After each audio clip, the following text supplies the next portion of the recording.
On this particular day, I finally got up and I was flying above the water. I got quite a ways out there and it ended in a spectacular crash. I'm trying to figure out why it would make sense for a 13-year-old to need a watch like this. Jim's like, this is gonna give him an edge and be able to train and get ready for his sports. I was on my way home with my son Parker. At the time, he was 9 months old. There was one morning I had these incredible heart pains and I was short of breath and we were walking up this hill.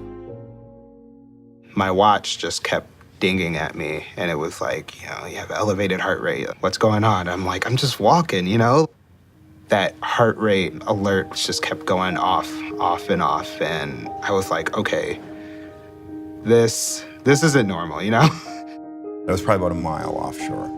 This kite is, bobbing underwater and the lines are underwater and it's all wrapped around the fin. So I sort of swallowed my pride and began to gather my gear to do what's called a self-rescue.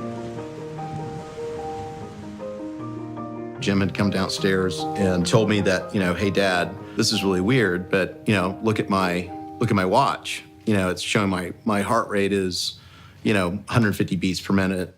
So we called his doctor. She said, you need to just take him to the hospital.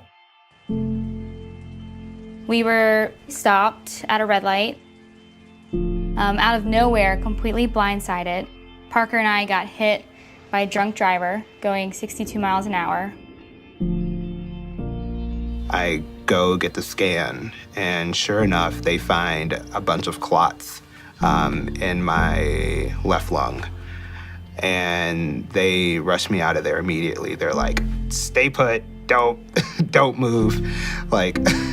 These things can dislodge at any second. I kept swimming and it didn't seem like I got any closer. And I looked at my watch and thought, wow, I'm gonna try this out. I hadn't even tried a call from the water. Called my son. He was able to text me the number for the rescue boat. It was weird. They just started filling the room. So I go from having 2 nurses and a cardiologist and the attending emergency room doctor in there to suddenly more and more people are getting in there. By this point, his heart rate was just going, 175, 180 beats per minute, and it just steadily staying there. The only thing that I could comprehend was sound. And in that moment, I grabbed down and I felt my wrist and I felt my watch. And I immediately said, hey Siri, call 911. The ambulance was able to ping where I was at, and the police officer was able to hand us over to the medical team.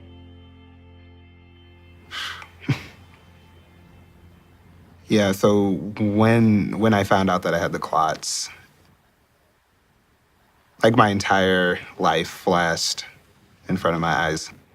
The main doctor at the ER was like, if you waited a couple days, you probably would not have made it.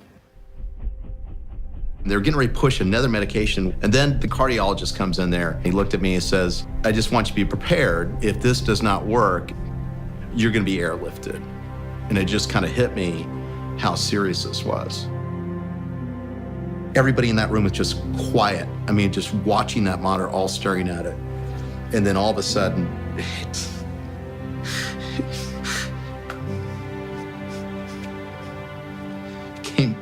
came down, and he was okay. The Apple Watch enabled me to take control of my situation, whereas previously, I wasn't able to do that. It saved my life. It saved Parker's life. That was hard. The idea that I almost lost him, so it makes me appreciate him a little bit more.